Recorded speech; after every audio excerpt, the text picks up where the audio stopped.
এই যে আব্বুজির দোকানের সামনের দিকে, এখানে আলমগীর ভাইকে দেখা যাচ্ছে না, মনে হয় ভিতরের দিকে আছেন। সেন্টু ভাই আর আলমগীর দুজনে মিলে আর কি দোকান পরিচালনা করেন। দোকানের সামনে এখানে একটা বাদাম গাছ আছে, এই যে ওই আর একটা বাদাম গাছ, এই যে। আর ওই পাশে একটা যে ওই যে শোয়ান আর কি, ওই যে এই যে এই বাদাম গাছটা হচ্ছে কাজু বাদাম। আর যে পুরানো যে দামি যে এইগুলো কিনে নিয়ে এসলাম, আপনাদের কাজু বাদাম দেওয়ার পরে বলে যে আমি চীনা বাদাম পছন্দ করি, কাজু বাদাম বলে হাসি। তো ফালাল হয়ে আমার কাছে রং তথ্য দিয়েছেন, এই জন্য আপনাকে আন্তরিকভাবে অধন্যবাদ। এই ল্যাংড়া ল্যাংড়া ল্যাংড়া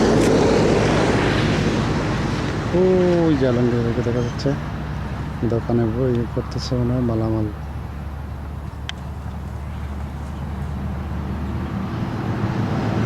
হিসাব মিলাচ্ছে।